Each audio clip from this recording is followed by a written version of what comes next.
For the Rammel family, it was time to make a cross-country move. Everything they owned boxed up. But then they say their moving company tried to turn signed, sealed, delivered into extra cash on delivery. We were ready with the cameras rolling when the truck finally arrived, and you'll never guess what we found.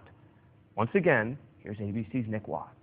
The Rammel family is moving from Maine to Arizona, but there's a problem. The movers are now demanding an extra $4,300 the Rammels claim they do not owe, and the Rammels say their possessions are being held hostage. Eventually, the Rammels caved. I said, we have the money. But they actually didn't intend to pay Moving Express any extra money, only what they owed them.